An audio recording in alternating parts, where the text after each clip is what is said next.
Abot kay nga ang ngiti ng mahigit 4,000 kaintinyo na kabilang sa nagsiksikan, mga runners na puno ng iba't ibang kulay ng powder sa bayan ng Cainta. Kasabay nito, buong puso ang pasasalamat ni Cainta Mayor Kit Nieto sa libu-libong kaintinyo at mga sponsors na nakiisa sa matagumpay na Color Fun Run, isa sa mga pangunahing aktibidad nagbukas ng Sumbing Tik Festival 2025.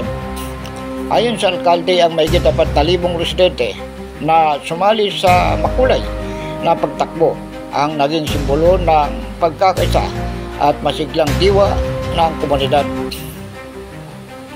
Nagkaroon din anya ng raffle draw, kabilang sa narapol ang sapatos ng alkalde, kung saan ilang mapapalad na partisipante ang nag-uwi ng bagong sapatos at cash prizes na lalo pang nagpasigla sa selebrasyon.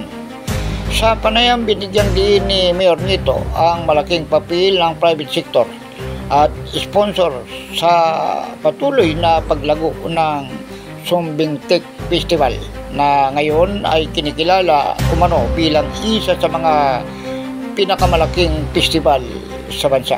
Dagdag niya, marami sa mga sponsors ang aktibong nakikilahok, hindi lamang umano sa programa kundi maging sa iba't ibang Sumbing Tik houses na taon-taon ay nagiging sentro ng atraksyon at cultural display.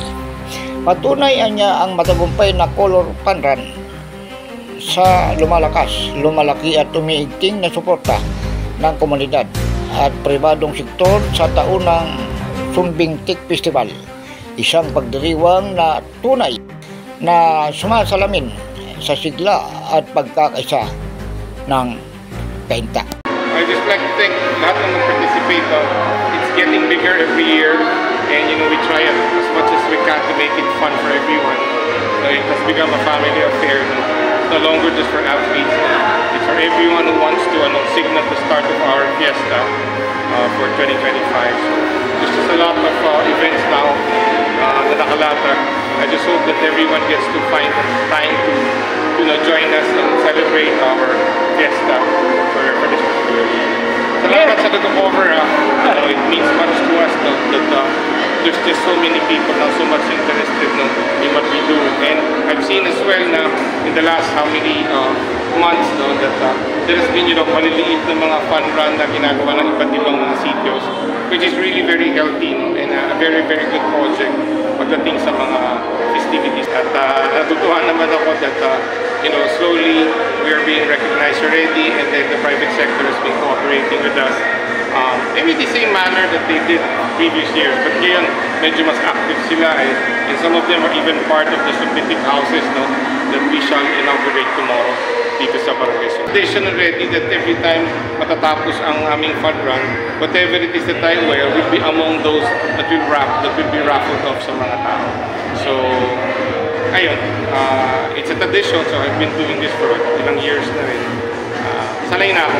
Sanay na yung staff nagdadala ng chinela. Before hindi, nagtatapak naman namin, so you're gonna be seeing a lot of stuff that's related to the country. National flower, national animal, national food, national hero. That's gonna be the tema of it.